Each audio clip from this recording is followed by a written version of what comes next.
Hi friends, எல்லாருக்கும் வணக்கம்.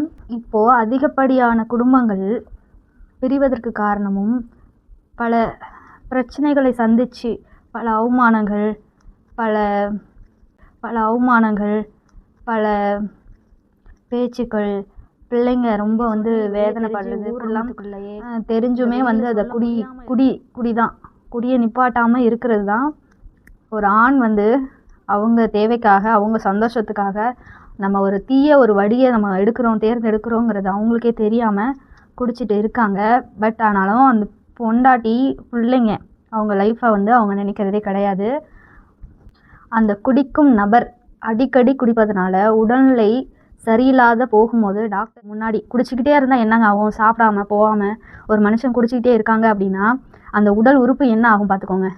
First கல்லீரல், இந்த உள்ள பார்ட்ஸ் எல்லாமே வீணாக போயிடும். அது அவங்களுக்கு தெரியாது. அதுக்கு முன்னாடியே நம்ம அவங்கள சேஃப் பண்ணணும். உங்கள் வீட்லேயோ உங்கள் உறவினரோ இல்லை உங்களுக்கு தெரிஞ்சவங்களோ இந்த மாதிரி தொடர்ந்து குடிச்சிட்ருக்காங்க அப்படின்னா அதுக்காக அவங்க மனசளவில் கவுன்சிலிங் கொடுக்கணும், மருந்தளவுலேயும் கவுன்சிலிங் கொடுக்கணும். NFGA அசோசியேஷன் சிறந்த முறையில் அவங்களுக்கு மதுபோதை மறுவாழ்வு மையம் நடத்திட்டு வராங்க. நம்ம எல்லாரும் சேர்ந்து அவங்களுக்கு மறுவாழ்வு பண்ணணும். சிறந்த முறையில் மனதளவிலையும் உடல் அளவிலையும் அவங்களுக்கு மருந்து அடித்து கவுன்சிலிங் கொடுத்து நல்ல முறையில் அவங்களுக்கு மறுவாழ்வு கொடுக்குறாங்க.